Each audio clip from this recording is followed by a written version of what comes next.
Hello दोस्तों, हमारे channel में आपका स्वागत है। कृपया चैनल को सब्सक्राइब करें।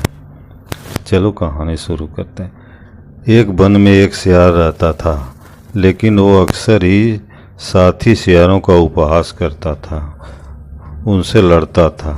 उसे स्वजाति के जानवरों को जैसे सियार, कुत्ते में पसंद नहीं थे। वो खुद को इन सब से श्रेष्ठ समझता था। इस कारण सियारों के मध्य की बातें अक्सर ही दूसरों को बताना, जिसके कारण सभी में फूट पड़ने लगी थी। एक दिन सभी ने इसे सबक सिखाने की सोची।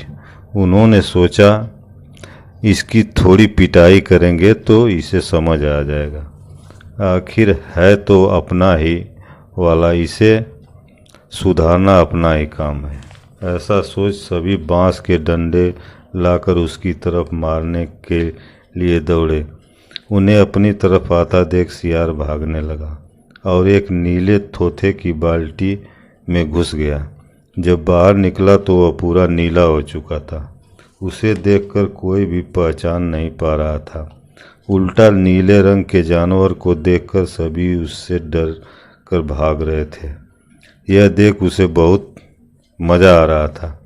अब वो रोज़ नीले थोथे में नहाकर सभी को डराने लगा। एक दिन उसने सोचा, दूसरे सियारों से बदला लिया जाए। उसने जंगल में जाकर सभी बड़े जानवरों को यकीन दिलाया कि उसे भगवान ने सबका मालिक बनाकर भेजा है। सभी उससे डरते थे, यहाँ तक कि शेर और चीते भी। सभी ने उसकी बात मान लिया और उसे अपना राजा बना लिया। सियार ने भी सभी ताकतवर जानवरों की नियुक्ति अच्छे पदों पर की, जैसे शेर को मंत्री बनाया, चीते को सेनापति आदि, और बाकी अन्य सियारों को जिनसे वो घृणा करता था उन्हें जंगल से निकाल दिया। सियार मन ही मन अपनी बुद्धिमत्ता पर बहुत खुश हो रहा था।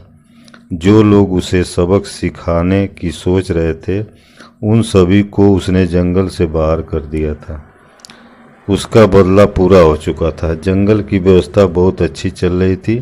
सभी जानवर शिकार करके नीले सियार के सामने लाते, वो उनका बंटवारा करता था। सभी उससे डरते थे, इसलिए वो जो देता चुपचाप ले लेते थे। एक दिन सभी नीले सियार के आसपास बैठे हुए थे, तभी दूर से अन्य सियार की चिल्लाने की आवाज़ आई। अचानक आई आवाज़ सुनकर नीला सियार भूल गया और उसी आवाज़ में चिल्लाने लगा। उस दिन सभी को यह बात समझ में आ गई कि यह भगवान के भेजा राजा नहीं, बल्कि कपटी सियार है। सभी जानवरों ने उसे घेरा और क्रोध से भरे जानवरों ने उसे मार डाला। नीले सियार की इस कहानी से यही शिक्षा मिलती है कि अपने लोगों पर भरोसा न करके दूसरों पर भरोसा करने वाले को गलत परिणाम भुगतना पड़ता है। धन्यवाद।